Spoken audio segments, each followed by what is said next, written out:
ఓ రాజకీయ పార్టీ పక్షాన చేరిపోయి అడిగిన వాళ్లను బెదిరించడం చేస్తున్నాడు.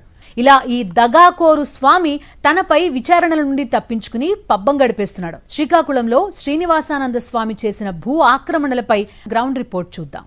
నిత్యం ధర్మ ప్రచారం చేస్తున్నామంటూ రాజకీయ ఆరోపణలు ఆక్షేపణలు పెద్ద ఎత్తున చేస్తూ ఉంటారు. ఈ నేపథ్యంలో శ్రీనివాసానంద సరస్వతి మీద కూడా అనేక ఆరోపణలు ఉన్నాయి. కృష్ణాపురంకి సంబంధించినటువంటి ప్రభుత్వ భూములు కబ్జా చేశారని, ఇక్కడ ఉన్నటువంటి చెరువులని పూర్తిగా కప్పేసి తను ఆక్రమించుకున్నారని, ఆఖరికి 11 ఊళ్ళ పొలాలకి నీళ్లు వెళ్లే వ్యవసాయం చెరువు కూడా మింగేశారు.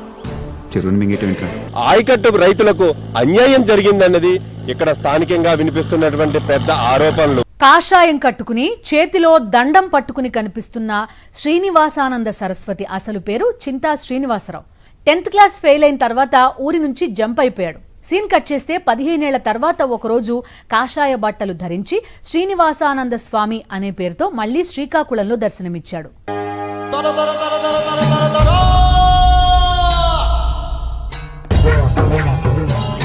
శ్రీనివాసానంద స్వామి పేరు చివరన సరస్వతి అని చేర్చుకుని శ్రీనివాసానంద సరస్వతి అని పిలిపించుకుంటున్నాడు.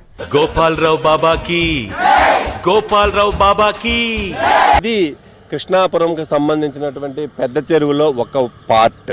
ఇప్పుడు రెండో పార్ట్ ఎలా ఉండబోతుందో మీకు చూపిస్తాను.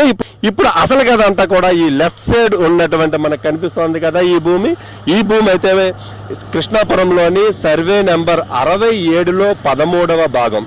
ఇదంతా కలిపి దాదాపు 3 ఎకరాల 36 సెంట్ల భూమి ఉంటుంది.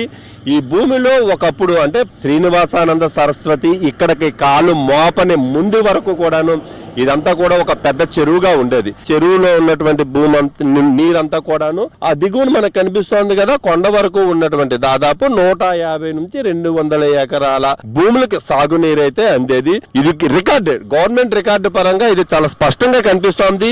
అట్లాంటి ఈ చెరువుని పూర్తిగా కప్పేశారు. ఆఖరికి 11 ఊళ్ళ పొలాలకి నీళ్లు వెళ్లే వ్యవసాయం చెరువు కూడా మింగేశారు. చెరువుని మింగేట దీనికి చాలా విలువ ఉంది కమర్షియల్ గా. ఎందుకంటే అదంతా కూడాను పొందూరు చిలకపాలెం జాతీయ రహదారికి సంబంధించినటువంటి కీలకమైనటువంటి రోడ్డు.